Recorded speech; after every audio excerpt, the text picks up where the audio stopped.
안녕하세요. 우리 원정외과 김경환입니다. 오늘은 발바닥 통증으로 보행을 어렵게 하는 족저근막염의 원인과 증상에 대해 자세히 풀어보도록 하겠습니다.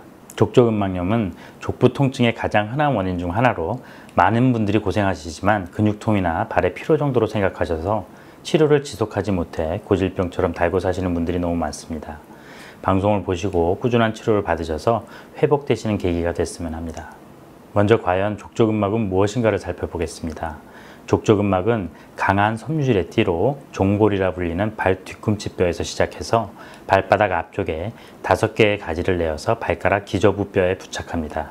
쉽게 생각하면 발바닥 모양을 만들어주는 질긴 섬유막으로 생각하시면 됩니다. 족저근막은 발바닥 내측 온폭하게 들어간 아치 모양을 유지하고 아치와 함께 스프링처럼 작용해서 발에 전해지는 충격을 흡수합니다. 또한 뒤꿈치뼈와 발등, 발바닥뼈를 마치 요트에 돛을 감는 줄처럼 늘렸다 줄였다 하면서 체중이 실린 상태에서 발을 지면으로부터 떼는 데 도움을 주어 보행이나 달리기 시 매우 중요한 역할을 합니다.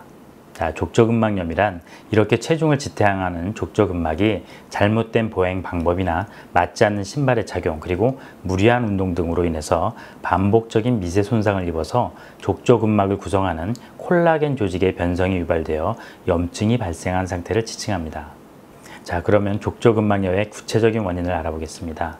먼저 환자의 체질적인 요인으로 발바닥 아치에 문제가 있는 경우 발생할 수 있으며 흔히 평발로 불리는 편평족이나 반대로 아치가 정상보다 높은 요적 변형이 있는 경우 족저근막염이 발생할 가능성이 높습니다.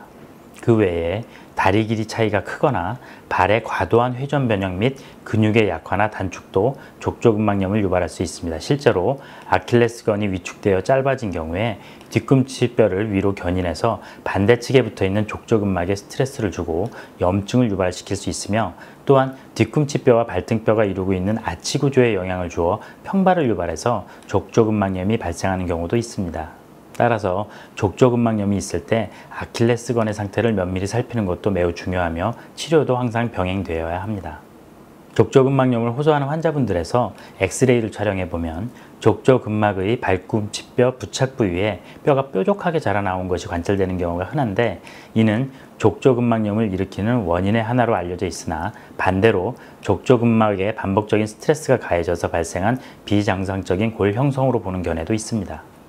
하지만 족저근막염의 발생 빈도를 본다면 이와 같은 해부학적 이상이 원인이 되는 경우보다는 발의 무리한 사용이 원인이 되어 발생하는 빈도가 훨씬 높게 나타납니다.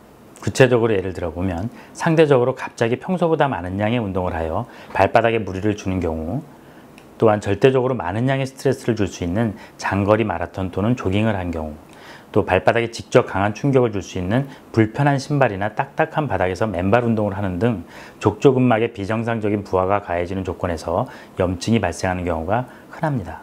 족저근막염의 전형적인 증상은 아침에 일어나 첫 발을 내디딜 때 느껴지는 심한 통증이며 주로 가만히 있을 때는 통증이 없다가 움직이기 시작하면 통증이 발생하고 어느 정도 일정 시간 움직이면 통증이 다시 줄어드는 양상이 많습니다.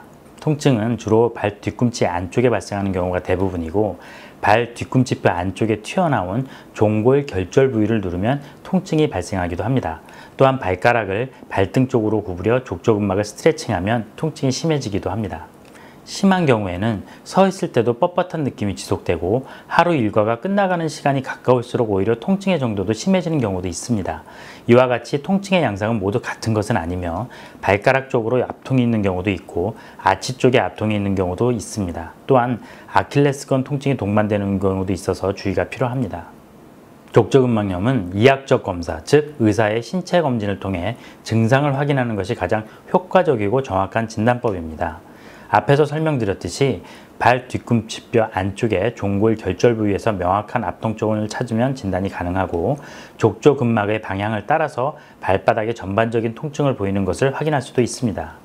또한 발가락을 발등 쪽으로 구부리거나 환자가 발 뒤꿈치를 들고 까치발을 들고 서게 해서 족저근막을 스트레칭했을 때 통증이 증가되는 것을 보는 것도 진단에 도움이 됩니다. 신체 검진 외에 추가적인 검사가 반드시 필요한 경우는 흔치 않지만 증상이 전형적인 족저근막염 양상이 아니거나 적절한 치료에도 증상 호전이 없는 경우에는 다른 질환과의 감별 진단을 위해서 필요에 따라 방사선 검사나 근전소 검사 등을 시행하기도 합니다. 자, 오늘 준비한 내용은 여기까지입니다. 다음 시간에는 족저근막염의 치료와 예후 및 예방법에 대해 알아보도록 하겠습니다. 여러분들의 많은 관심 항상 감사드리며 구독과 알림 설정 부탁드립니다. 감사합니다. 늘 건강하세요.